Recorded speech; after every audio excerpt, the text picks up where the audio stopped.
it's going to come from the temple.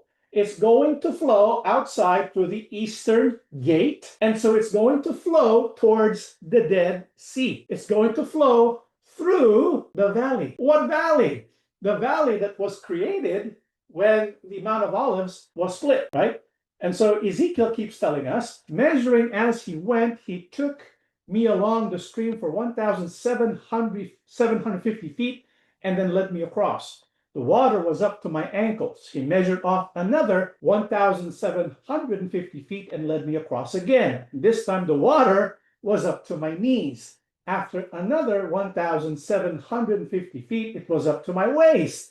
Then he measured another 1,750 feet, and the river was too deep to walk across. It was deep enough to swim in, but too deep to walk through. So the Bible tells us that Ezekiel, in his vision, he sees water flowing from the temple, and he follows the path of the river, and so he goes across. He follows the stream for 1,750 feet, and the water was up to his ankles, not too deep. He follows the path or the stream again for another 1,750 feet. This time it's up to his knees. And then he follows another 1,750 feet, and then it was up to his waist, and then it was too deep for him to walk through. He had to swim in it.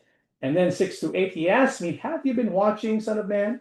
Then he led me back along the riverbank. When I returned, I was surprised by the sight of many trees growing on both sides of the river. Then he said to me, this river flows east through the desert into the valley of the Dead Sea. The waters of the stream will make the salty waters of the Dead Sea fresh and pure. And so what Ezekiel is receiving as a vision is that this river of water from the temple extends all the way to the Dead Sea. And along the path of this river is going to be new plantation, trees, which is really awesome because everything in this area from the Mount of Olives eastward towards the Dead Sea is nothing but barren land.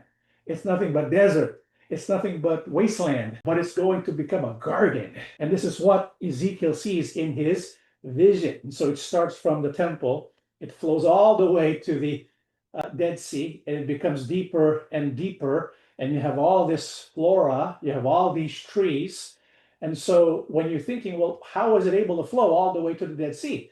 Well, that's because the typography changed. Remember when Yahushua landed on Mount of Olives, what happened?